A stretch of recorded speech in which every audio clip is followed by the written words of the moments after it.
Today, we're going to be going through the 2025 Minnesota Vikings free agent class and see who we're going to bring in, who we're going to take out, and see if a couple guys even retire. The only place for everything Vikings. 612 Vikings.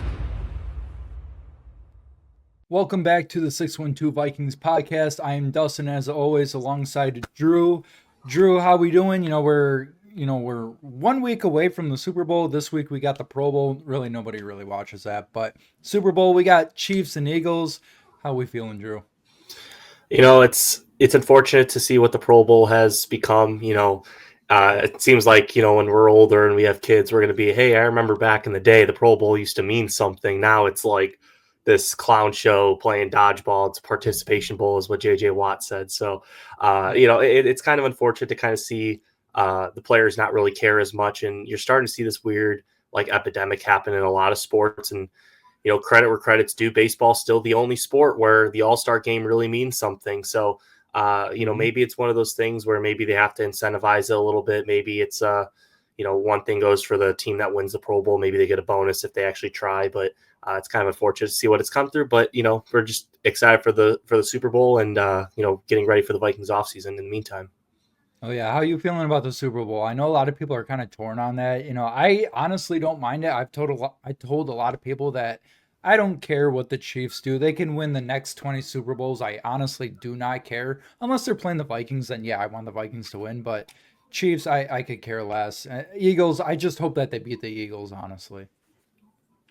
Yeah, I think a lot of Viking fans, it's like, what's the lesser of two evils? Right. I think for the Chiefs, it's just more the repetitiveness. There's nothing like bad about the Chiefs. It's just the repetition.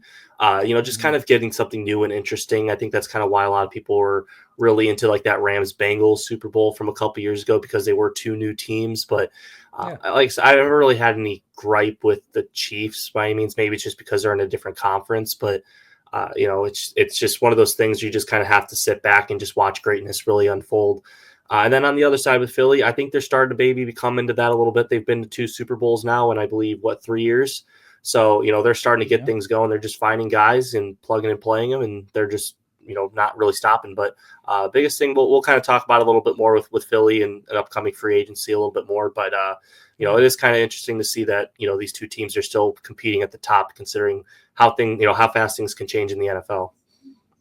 For sure. So, going back to the Vikings here, the Vikings have 29 total free agents for this 2025 free agent class.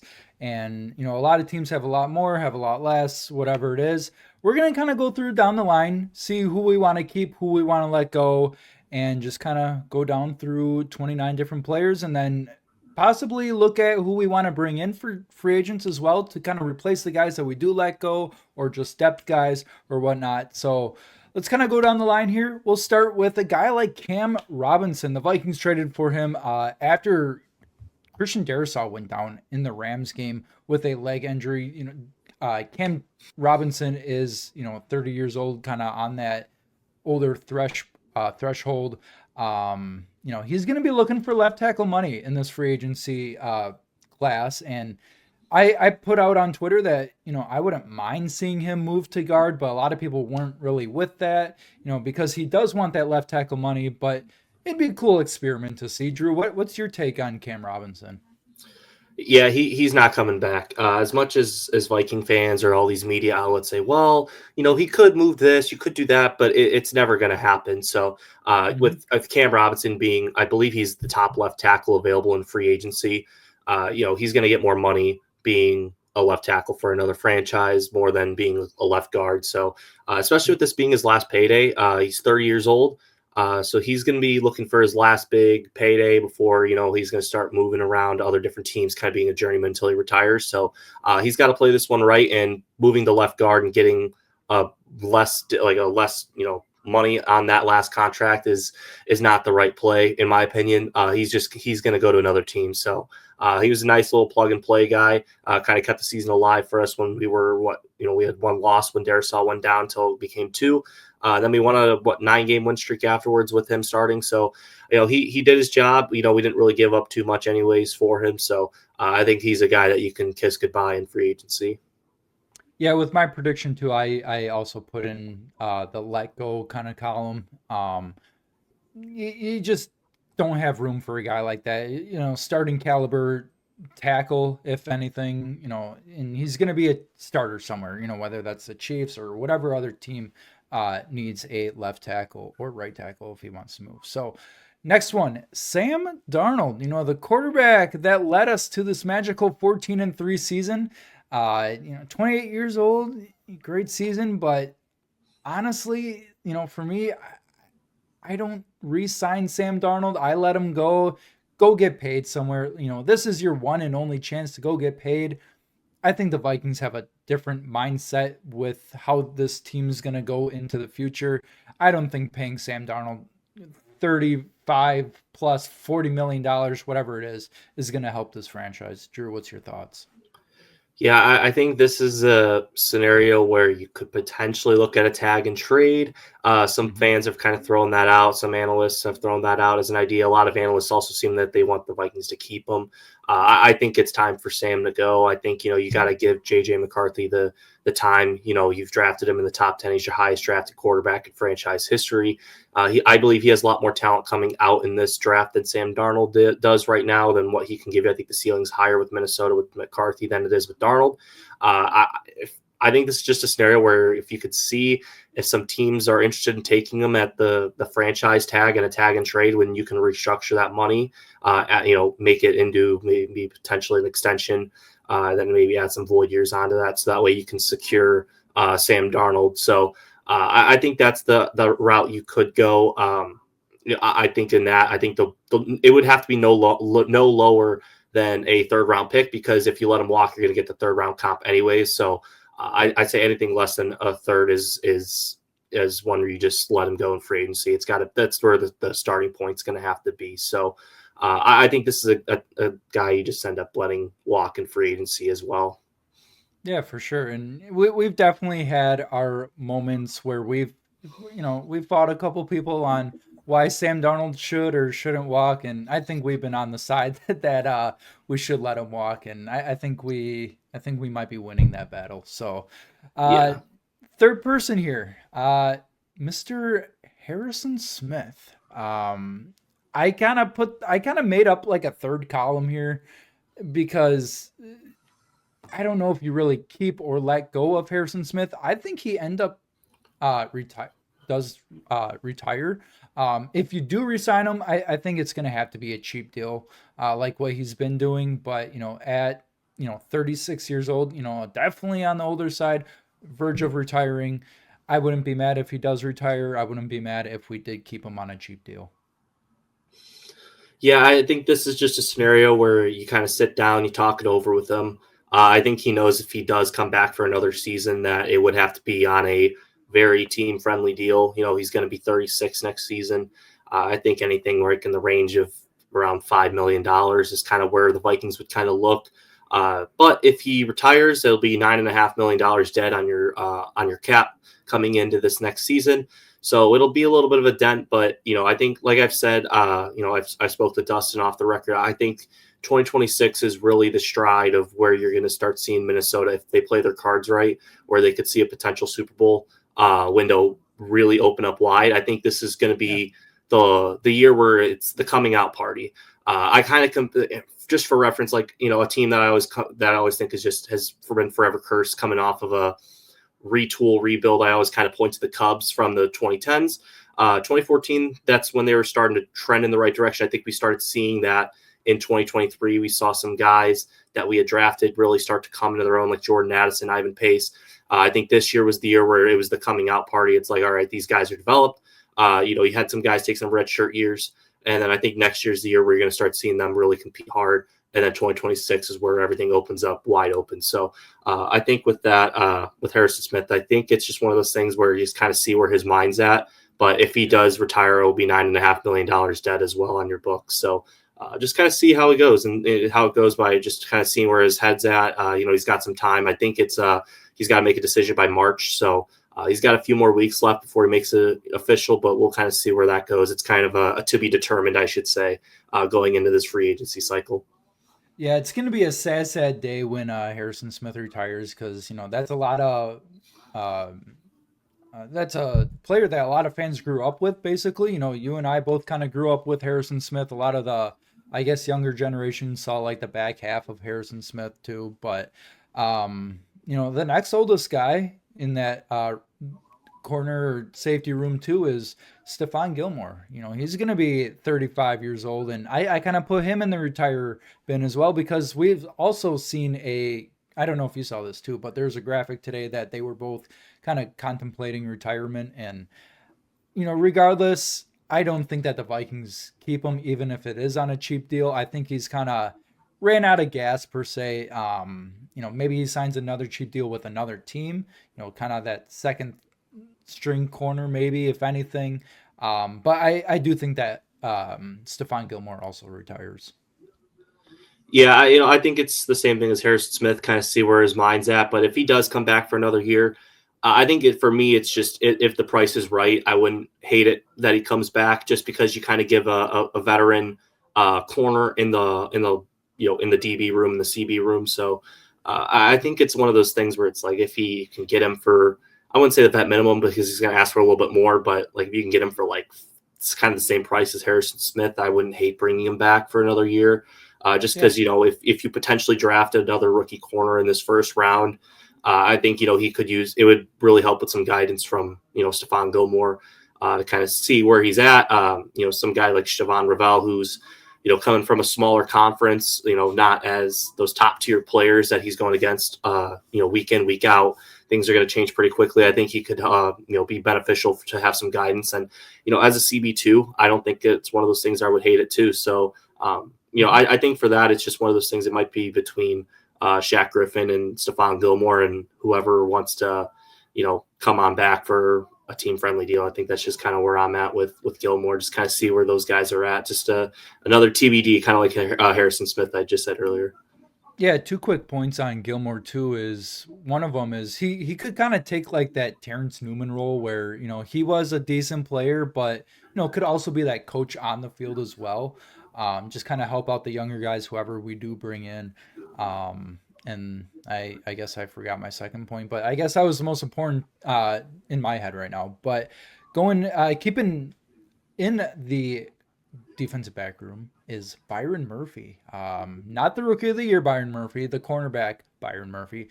Going on 27 years old, I think that the Vikings got to make a push and try to keep him. I think he's a high priority in that cornerback room.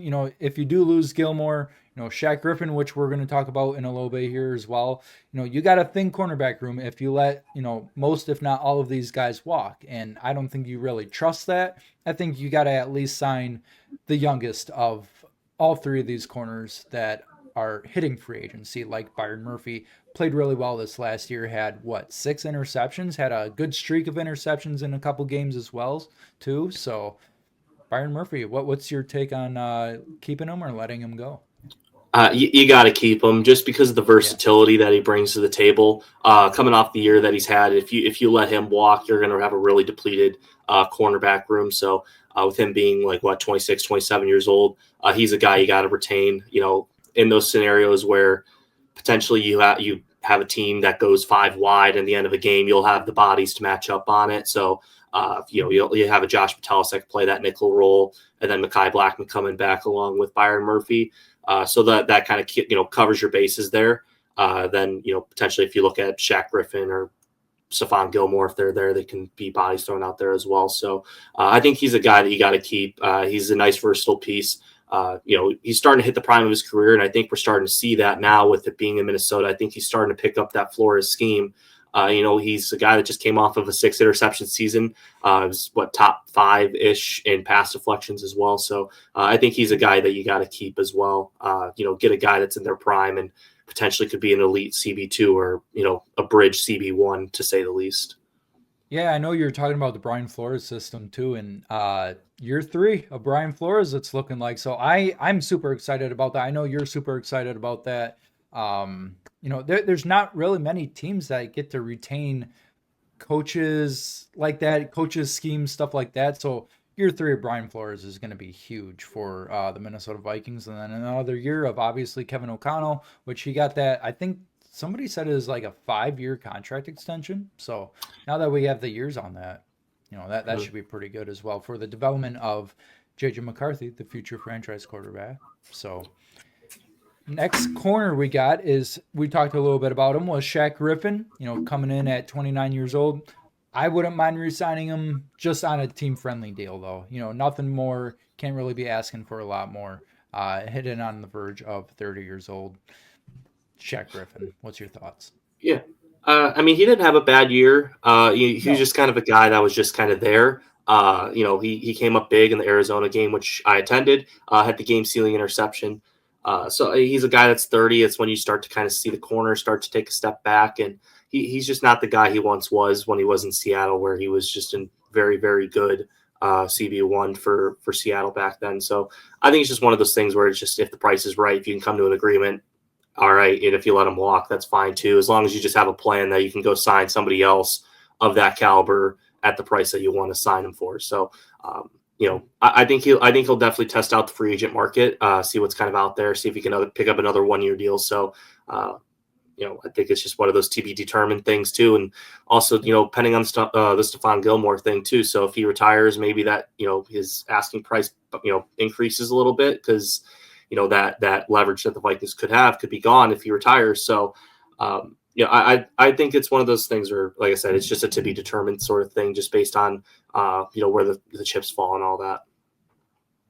Next, we have two of, I guess, technically your starting running backs. One is Aaron Jones, the other is Cam Akers. Both had, pretty good seasons. Aaron Jones stayed healthy, 1,000 yards. I didn't have that many touchdowns, which, you could blame the run game, you can blame the blocking, the scheme, whatever it is. Aaron Jones, 31 years old. I think if he takes a pay cut, I would definitely keep him around, possibly draft a running back.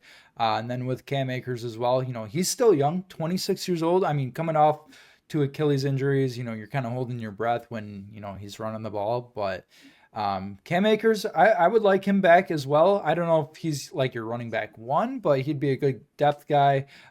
Just has to stay healthy. As I alluded to before, I would still definitely draft a running back. Ty Chandler, I don't think is really it right now. I could see him possibly getting cut in the offseason. So, Drew, what's your thoughts on those two running backs? Yeah, I would say you got to keep them. I think if you have a guy that you are really high on, I do think that they're going to draft a running back in this class. So I think if they do let Aaron Jones walk, I'm kind of looking at a guy that can be kind of a speedster, and Mhm. kind of catch out of the backfield. So somebody like Dylan Sampson out of Tennessee, he's a guy you can get in like the third, early fourth round. So I think that would be a really good pickup if you can get a guy like Dylan Sampson to replace, Aaron Jones there.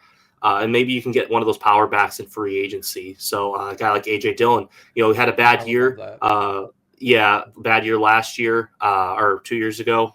He kind of got injured. So a couple years ago, Mhm. I mean, he was one of the top graded PFF running backs. I think 2-3 years in a row. So I mean, he's not a bad back. When the problem is just with him, he's got to stay out on the field. So I mean, Yep. I wouldn't hate a Green Bay running back reunion in that backfield. It's a guy that Jones you and kind of have. Dillon. Yeah, you kind of have that chemistry from those two. They play together, so they kind of know what each other, what they kind of like with each other. So Mhm. I think that's one thing that you could look at. But if you do keep Aaron Jones, I think you kind of look at a guy like maybe Caleb Johnson. He's a guy that's in the I think 225. I can maybe run around 4.5, so kind of like Dalvin Cook speed. So I mean that's another guy you could look at too. He's kind of like best way I can kind of describe it is if like Aaron Jones and that zone blocking scheme and Dave Montgomery kind of had a kid. That's kind of what Caleb Johnson is. So I think that's one of those things where I'd like to keep Aaron Jones for another year because he is such a good third down back. I just kind of am worried more about I just don't know if that tenacity is there where he's going to go and get that 16 touchdown season like he did like 5 years ago. So I Yeah. think he's coming more of as a situational back, and he still has a lot of tread on the tires. He's a guy that's only ran the ball like 150 something times, like around 200 to Green Bay and mostly here. I think this is the most he's actually ran in his whole career was in Minnesota. So he has a lot of tread left on the tires. It's just he's got to stay healthy. He kind of got dinged up throughout the year, but I think that's a guy that I'd be willing to say I'd be willing to keep, just depending on what the price is. So I mean, if it's another 1 year, $7 million contract with based on what he just got here last year, I wouldn't mind that whatsoever. And then what about Cam Akers as well? Yeah, Cam Akers, I would probably say I'd keep him. I think he's a guy you could probably get for about $2 million. Can also bring some depth. I think his play style is very similar to Aaron Jones. I think he could be a good third down back. Really kind of started coming in his own in the last couple weeks of the season. He had like two really big runs. I think he had one against Detroit. He had a big run against the Rams. So I think he started to, really get it. I think he understands the scheme that Kevin O'Connell wants to run, basically being traded here twice and winning a Super Bowl with him. I think it's a guy that I would be okay with keeping. I think I wouldn't pay him $5-6 million like Aaron Jones, but I think it's a guy maybe you can pay, maybe like 2.5, maybe 3 at most, as an RB3, a potential depth piece behind, the rookie that we might be drafting in Aaron Jones. For sure. I'm going to group these three defensive linemen together because I feel like they're all kind of like the same caliber in a way. So we got Jerry Tillery, the former first round pick that, Kwesi loves to pick up. He loves those former first round picks. Then we have Jonathan Bullard, which he's, going to be 32 or is 32. And then we also have Jalen Redmond, which he's kind of already technically signed for a futures contract, so he's technically under contract, but still, those three defensive tackles. I mean, Jerry Tillery really didn't do too much. I thought he'd have a little bit bigger of an impact on this team, but just kind of, I think you got to move on from Jerry Tillery. Jonathan Bullard, being older, not super effective. I haven't really seen his PFF grades, but I mean, he'd be a good depth guy if anything, or rotational guy. And then Jalen Redmond, I don't think much has to be said about him. Great, great upcoming good breakout player, possible starter or rotational guy as well. So those three guys, you got Jerry Tillery, Jonathan Bullard, and Jalen Redmond. Yeah, I would say I'm going to keep 2 out of the 3. I think Jerry Tillery, I think you can let walk. Unless he's going to come on like some cheap deal and he's willing to be a backup at this point in his career, then maybe. But I think he still wants to be a starter. I think he still can on like one of those bad teams or teams that you're kind of contending for that top pick in the draft. So I think he'll end up walking. I think Jalen Redmond did sign. He's got the ERFA tag, so I think they just gave him that, so he'll only be like 980 on the 980,000 on the cap, less than $1 million. Works So for me. so he'll be dirt cheap, and I think this is a guy that you could probably start in year one. But I'm actually going to say I'm going to keep Jonathan Bullard because my reason being is just there's a lot of these defensive tackles that are available in free agency, like Osa Digizua, Milton Williams. They're very good at the pass rush in third downs and passing downs, but they really struggle against stopping the run, which is what the Vikings' bread and butter was. And I think a guy like Bullard could be pretty effective in that. I still think he could stop the run pretty well. He's still a guy that can, power through, bully it up a little bit. So I wouldn't mind keeping him for another year. I think he's a guy you can keep on a 1-year deal, very cheap. So, and like you said, it's just a guy who's a rotational guy. Can maybe go in for like the first down, and if they get a stop, then pull them off the field and they'll start throwing it. If they get a big run, then you probably keep them on the field for a little bit. So just kind of on situational down. So I wouldn't mind keeping Bullard around for another season. Okay. Kind of opening up a can of worms here with the next guy, Dalton Reisner. It seems like a lot of fans are kind of torn on Dalton Reisner. I mean, I haven't been the biggest cheerleader, but I wouldn't mind Dalton Reisner to be re-signed with the Vikings. I would first of all move him back to left guard, make Brandel the backup, make him a swing tackle and or guard, save a roster spot that way too.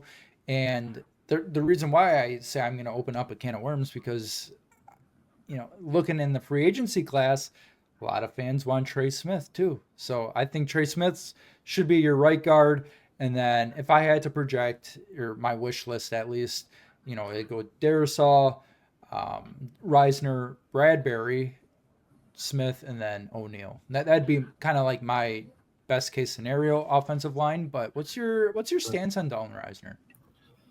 Yeah, so Dalton Reisner, he's a guy that is above average to like just average at pass blocking. He really struggles in the run game, and I think you really kind of saw it when Ed Ingram got benched, because as much as Viking fans want to flame your Garrett Bradbury's, your Ed Ingrams, they aren't really that bad at run blocking. Garrett Bradbury is actually pretty good at it. And I do think he'll stick around for another year, so I don't think he's going to be a guy that's cut. I think Ed Ingram will be cut. But with Dalton Reisner, you really kind of saw that drop in the Aaron Jones like red zone production when he got the starting job over Ed Ingram. It just seemed like Aaron Jones was getting a lot more touchdowns on a lot, at a higher percentage per rush when Ed Ingram was out there versus when he wasn't out on the field.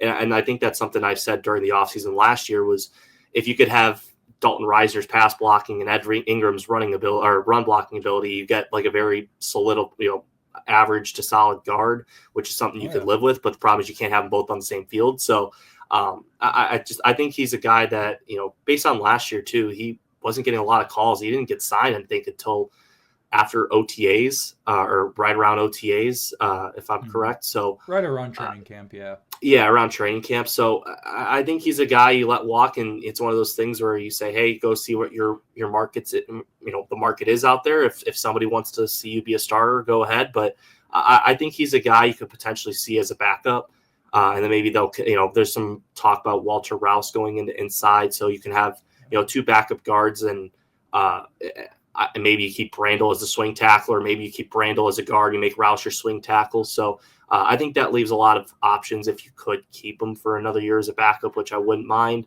But if he ends up walking, I get it, because I'm sure he wants to start for another team. But just note that he is 30 years old.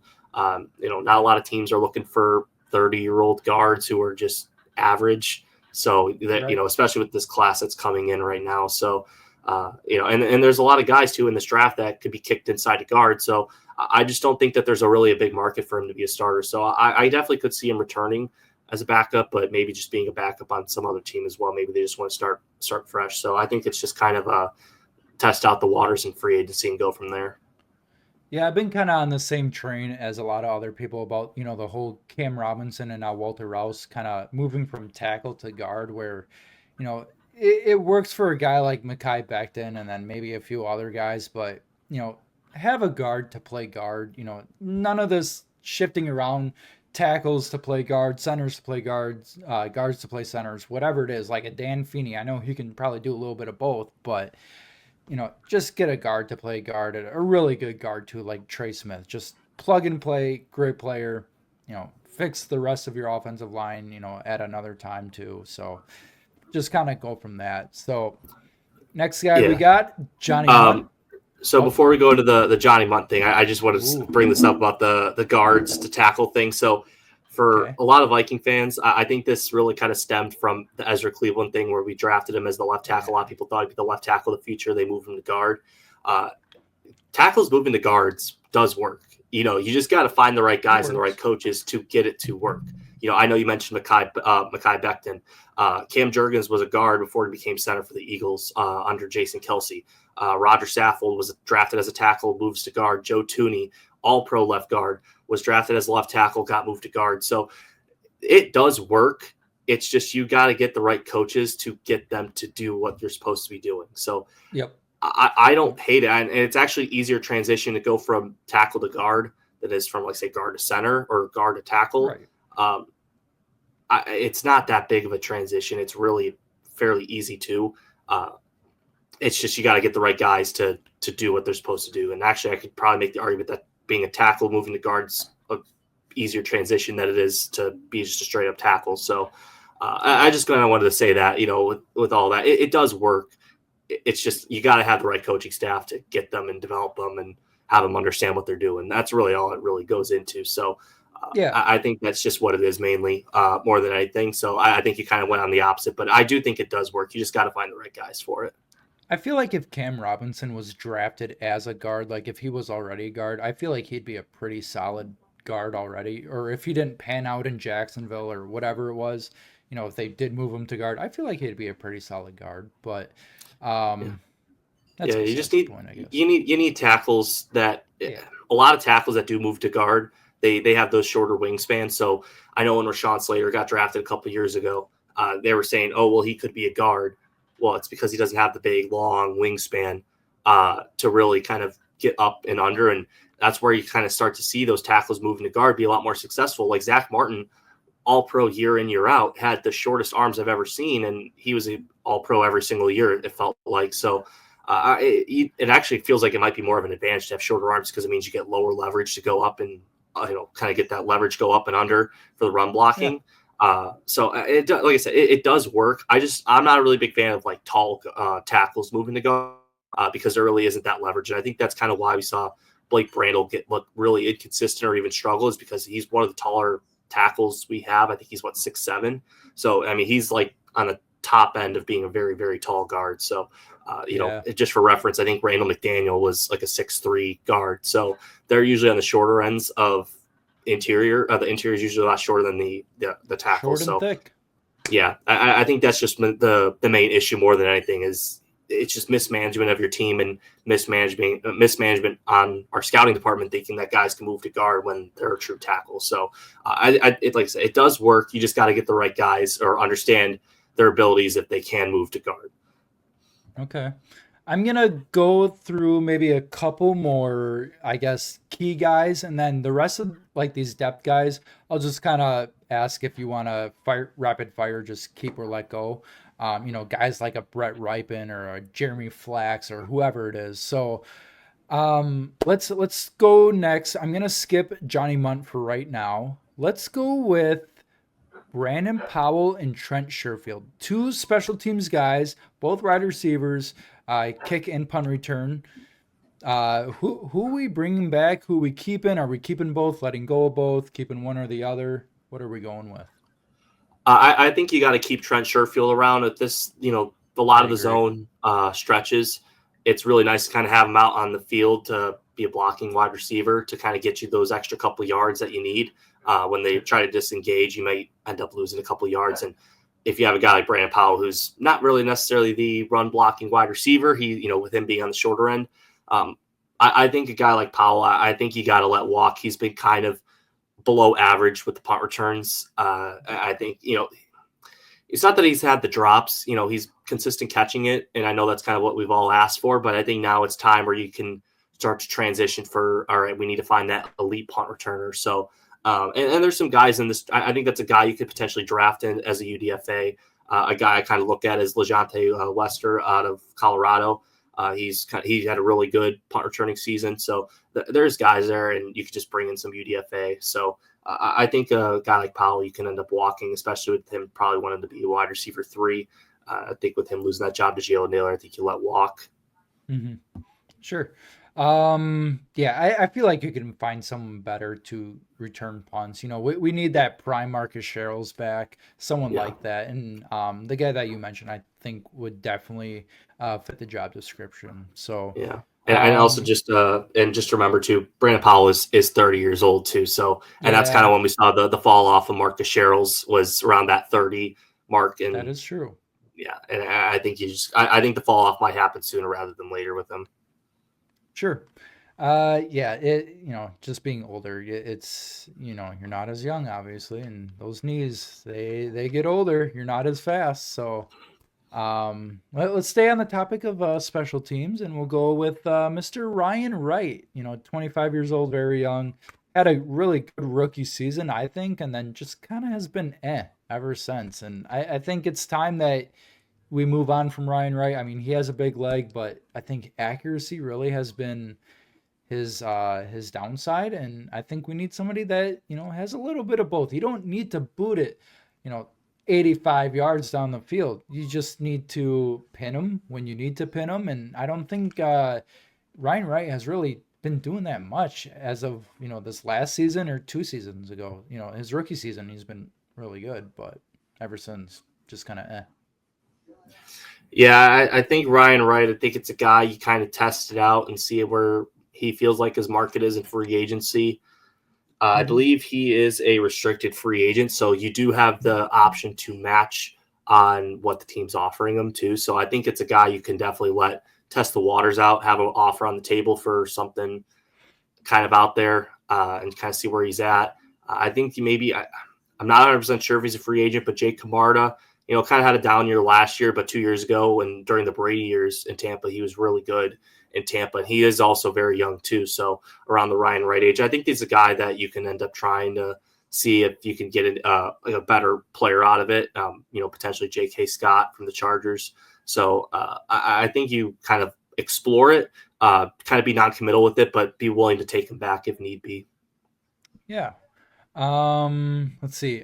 We'll save Cam Bynum for last because I feel like that could be a really good conversation.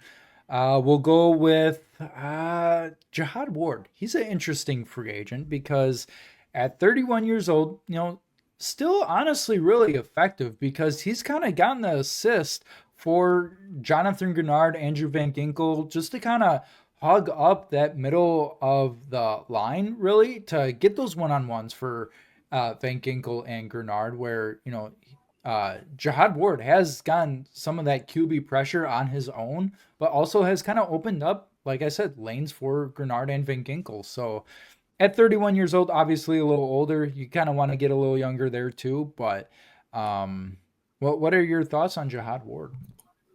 Yeah, I think you can allow to let Jihad Ward walk. Like I said, it's a very deep interior draft class coming up. I think it's potentially one you could look at, like one of those tweener guys, like a guy like Jordan Birch or Shamar Stewart, even could play both. Could kind of play that 3-4 defensive end or 3-4 edge if you need to kind of rotate him in and out.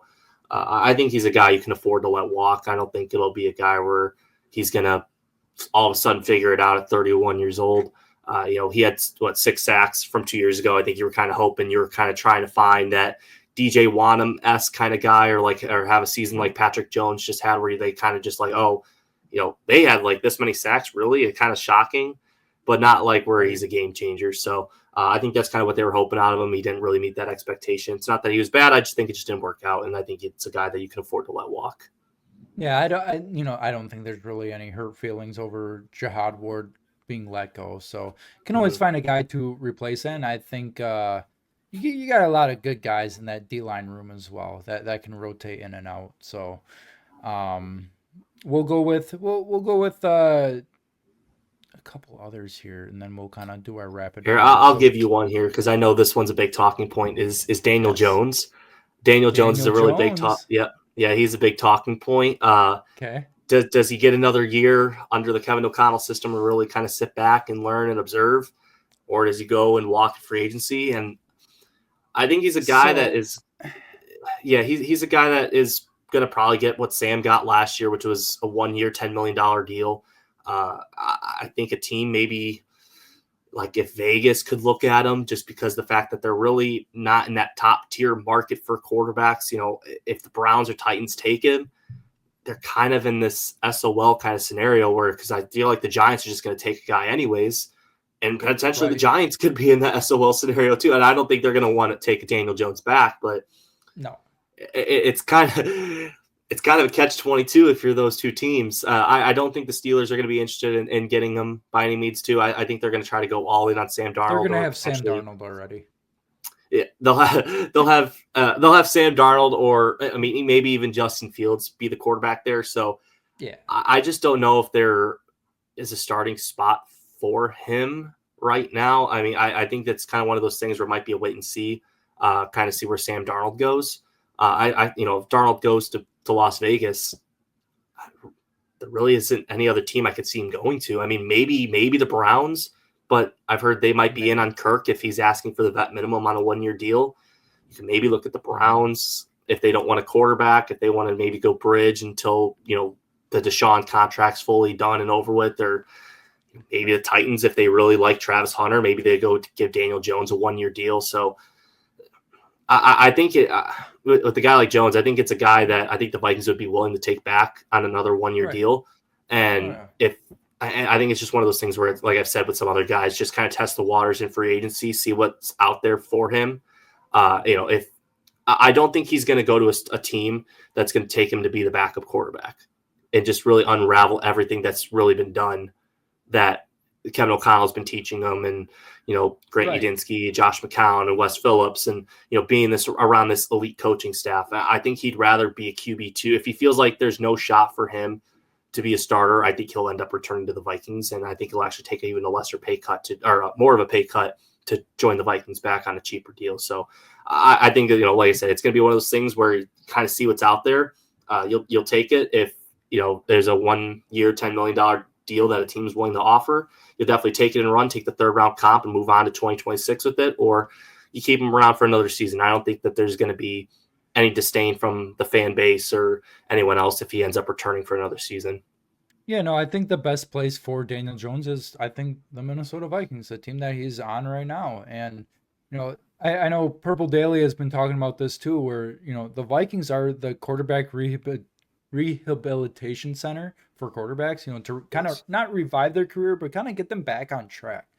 Just throughout Vikings history, honestly, where we've taken these one-off guys, as recent as like a Case Keenum or something too, where make them look really good. We have the weapons, we have the car for these quarterbacks to drive it, and all you got to do is put your foot on the gas and just drive and cruise control, basically. So, not saying that Daniel Jones is going to start by any means. Hell yeah. Swerving in my corner, Will. However that song goes. Yeah. But, no, he's not going to start by any means, but this is the best place for Daniel Jones. What's really hurting him by keeping him? There's nothing. You get the third round comp pick, so later. You'll just get it later. So other than that, there's really no bad thing about keeping him. So for sure. Cam Bynum. We'll end it off on Cam Bynum and then go through our rapid fire. Cam Bynum. I personally would like to see Cam Bynum back. I know there's been a lot of talk about, I don't want Cam Bynum back. I would like him back at the right price. You're going to have to pay him, but, at the right price, obviously. You can't overpay for a guy like Cam Bynum. I know he's had missed tackle opportunities, like Jahmyr Gibbs and stuff too, but I don't know. You kind of have to give and take with it. Good cover guy. Had a lot of promise in his rookie year in 2021 when he filled in for Harrison Smith in that Ravens game. Looked pretty good. But Cam Bynum, I would like to see Cam Bynum back. What about you? Yeah, I think this gets kind of interesting a little bit because I think safety is a position they could definitely target, like in those later picks in the draft. In round 5, it looks like Malachi Moore is kind of in that round 5 from Alabama. He's really good safety. It is a pretty deep safety class, I would say too. I think there's a potential that you can even upgrade on this position too, where I look at a guy like Javon Holland from Miami. He was a guy that got drafted by Brian Flores. He understands what the scheme's all about. And Kwesi hasn't been shy of bringing back these old Miami Dolphins to the Minnesota Vikings. We just saw it with Andrew Van Ginkel, and he just got a second-team All-Pro. So I think a guy like Javon Holland, bringing him back, and a guy that you could put on special teams too, and he's a really good punt returner. So, I don't know if you remember from that Jets game, it was against Tim Boyle, but he just threw his Hail Mary, picks it, and then takes it 100 yards back to the house to end the first half. Right. So he's got a very good vision. I think he's a guy that you could see a lot more defensive, pick sixes from, because he does have that elite vision. He's got that quick reflexes like a punt returner, and it's really rare that you see a safety have that kind of vision. So the last guy I really can kind of think of that had that was Tyrann Mathieu from when he was back in his prime, who's I believe he's also free agent as well. I think a guy like Javon Holland could be an even upgrade, and if it's a guy where Javon Holland costs $1 million, maybe $2 million more than Cam Bynum, I think I'd rather take that than the Cam Bynum, if I'm being frank with you. So I think it's a position that, I think right now I would say Cam Bynum would be my plan B. I think you kind of wait and see where they kind of are in free agency. And then, you can give him an offer and then give Javon Holland an offer and then say, oh, well, we're going to take the offer away. We signed this guy that is who we feel is a better fit. But, I don't think there's any hard feelings if you do that. You just kind of communicate that with them going to free agency that you're willing to let him test the free agent market. And I believe he's actually a restricted free agent too. So let me just double check on that. No, he is an unrestricted free agent, but I think it's a guy that you could definitely upgrade with a guy with like Javon Holland. Yeah, my point too, why I want Cam Bynum back is, let's say Harrison Smith retires, let's say Cam Bynum walks, you miss out on a guy like Javon Holland. You don't get your guy. Who do you have back there? You got Theo Jackson. You got, which is also a free agent. You got to re-sign him. Mm-hmm. If all those safeties leave, you got Jay Ward, and then who else? Bobby McCain if he's brought back. Um, you know, it's kind of weak at safety. Then do you really trust drafting one or two safeties in the draft and possibly having them start? But that's why I kind of feel like Harrison Smith may not retire, maybe run it back one more year, or just re-sign Cam Bynum.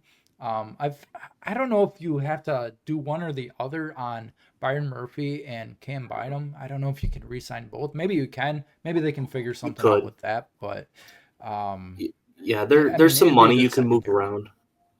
Yeah, there's definitely some money you can move around. Jonathan Grenard, I think he's definitely getting a restructure. He goes from 22 million to 8 million if you just do a full 100% restructure on him, which is about 14 million dollars. So I think that alone could just sign both of them, and then maybe potentially Brian O'Neill. He's making more money this year on the cap hit than next year. So, like I said, earlier in the show, where if they look at 2025 as the year, it's like, all right, we're going to take the next step. We made the playoffs. Now let's go win a playoff game. And then 2026 is all right, this is the year we got to go and try to win the Super Bowl. Maybe that's a scenario where maybe you just kind of take the cap hit for this year, and then 2026 rolls around and, you backload the contracts on the guys that you're going to sign, maybe, potentially a Trey Smith or somebody like that. You could backload that contract where now he goes lower and it helps you in that sense as well. But, I did want to say Theo Jackson is a restricted free agent, so you can give him the RFA tag if you choose for $3 million. I think that I wouldn't be opposed to that. I don't think he would hurt. I think that's a scenario where you kind of look and see if he, if you're willing to start him, I wouldn't hate it for $3 million on a 1-year deal. I think it's kind of Yeah, whatever with that. sure. I mean, there's a scenario where he starts too. Like I said, Yeah, I do think that the Vikings would be in the market for a safety, especially if they trade back. I kind of look at Malachi Moore. Maybe if they look a little bit later, maybe at Xavier Scott from Illinois. These Illinois DBs are starting to really ramp up in the NFL. Devon Witherspoon, Kirby Joseph. Illinois has some pretty good defensive backs that they're spitting out. So I wouldn't hate if he ends up coming to Minnesota. I think he could be a potentially good fit for the Vikings as well. So I think you're going to definitely see a big youth movement out of the defensive back room this upcoming season. yeah, and Brian Flores, I think, is definitely a big D-back guy as well. He's good everywhere, but to be coached by Brian Flores would be a dream of mine if I was a defensive back. So, I know there's a couple other guys that are kind of bigger names in this free agent list, but we'll just kind of rapid fire down through the rest of. I think there's like 8 left here. So, Johnny Munt, keep or let go. I think you keep him on, like a Okay, cheap, like vet minimum deal or kind of whatever, like a $2 million deal, something I like agree. that. Nick Mullins. I think he's the backup plan to Daniel Jones. I think if Daniel Jones walks, he stays. If you keep Okay. Jones, I think you let him walk. Yeah, I He's think your it'll be plan like B. McCarthy and then Jones as your backup and then whoever is your third string. I don't think Nick Mullins will Mhm. be your third string, but I think he'll be your odd man out. Yeah, Dan Feeney. I think you let him walk. I think he's the guy that really struggled with Chicago. I don't really trust him to really kind of step in and get that, you know, starting role if the guy goes down, sort of thing. I'd rather trust Michael Jurgens, who's unproven, and it's kind of like, I don't think it could be worse, but I think he's a guy that I think you'd rather see Michael Jurgens rolled out there and see if he's Oh yeah. potentially a better backup than Dan Feeney. The legend from Wake Forest, I think. So Yeah. uh David Quessenberry, age 35, by the way. Yeah, he's a guy you got to let walk now. I was kind of surprised they brought him back for another year. And now that you've got Walter Rouse and they've kind of played with them at left tackle, right tackle, and guard in the preseason, I think that the signs are pointing towards Rouse being the new potential swing tackle, or maybe they go back to Blake Brandel being the swing tackle. So I think he's a guy who's going to be, maybe potentially even retire. He's 35 years old. So, but I do think he's a guy that you let walk. For sure. Yeah, I think you got to let him walk. Fabian Moreau, 31 years old. Good depth guy. Played kind of subpar, though. Yeah, I think he's a guy you let go. I think he's 31 next year. So I think he's a guy you can afford to let walk. I don't think anyone's going to be upset if you let him go to another team. Camus Grugier Hill, filled in quite nice when Ivan Pace went down, Blake Cashman went down, had a couple picks, good special teams guy. I say bring him back. Yeah, I would say bring him back too. His ability on special teams is something that would definitely be missed. I know he had the missed block punt, but I think that's just one of those fluke things. Like say 9 times out of 10 that's blocked by him. So I think he's a guy that you bring back. He's pretty good at blocking down the field after the ball is booted. I'd say bring him back. Interesting man of Pat Jones, 27. Dallas Turner's ready to take that spot, I think. I think you let Pat Jones walk. Yeah, I would say let him walk too. And this one could be interesting too. I think he's kind of like the KJ Osbornes of the edge groups. He's a guy that you could maybe potentially get a comp pick from, because I don't know how many sacks he had off the top of the head, but it was kind of like DJ Wanham last year where he kind of had like 6, 7, 8 sacks. Yeah, he kind of had the 6, 7, 8 sack season. And I think with him being a 3rd-round pick, still being young, there might be a team that might be willing to give him like $7 to $8 million on maybe a cheap deal, maybe like a 2-year, $16 million contract, which is good enough to get a comp pick for it. So I think that's what you got to really do is just play the comp pick game. And I think he's a guy that you could afford to let walk, though, especially with Dallas Turner being drafted. Yeah, off the record, I feel like he totally would be a guy that would go to the Panthers, kind of like DJ Wanham did. Yeah. I don't know. Maybe they could reunite. Yeah. So last 2 guys, I kind of and also don't forget Gabe Murphy. Oh. Yeah, that is true. We do have Gabe Murphy. I think he played in the Falcons game, right?